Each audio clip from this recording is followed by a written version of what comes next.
There is a word for being judged before you even speak, before your qualifications, before your personality, before you're even heard.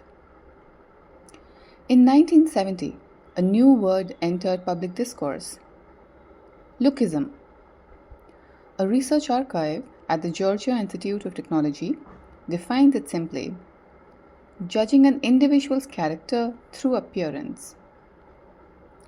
But nowhere did that word become more visible than in South Korea, a country where appearance didn't just shape attraction or confidence, it began shaping opportunity.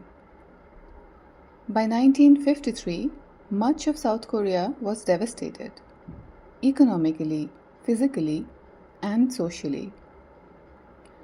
Recovery looked unlikely, and yet, what followed became one of the fastest economic transformations in modern history.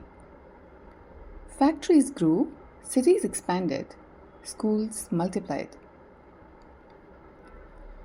But this rapid growth came with something else: competition. For schools, for universities, for jobs. In 1960, the primary enrollment had tripled. Secondary education grew eightfold. Higher education, tenfold. And in a society where millions competed for a limited number of life-changing opportunities, every advantage mattered. Grades, English scores, internships, and eventually, yes, your face. For decades, Korean applicants were routinely expected to attach photographs to resumes, not for acting or modeling, but for ordinary corporate jobs.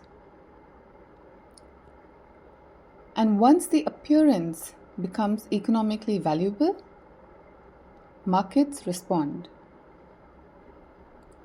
Cosmetic clinics multiplied, skincare became mainstream, entertainment industries standardized faces, and beauty became exportable. Through the Hallyu, K-pop, K-dramas, K-beauty, what began as domestic competition became global aspiration. But systems always leave marks on people. A 2017 study found that young adults who repeatedly experienced appearance discrimination were significantly more likely to report poor health outcomes. Not vanity, discrimination. Of course, appearance matters everywhere. But in South Korea, something different happened. Appearance didn't remain an unspoken bias. It became visible, formalized. On resumes, on city streets, in clinics, on screens, and eventually in the way an entire generation learned to compete. Because this story was never really about beauty, and it was never just about Korea.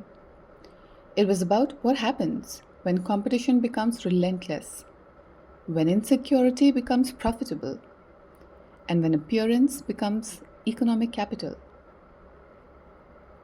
Because behind beauty, there is always a system.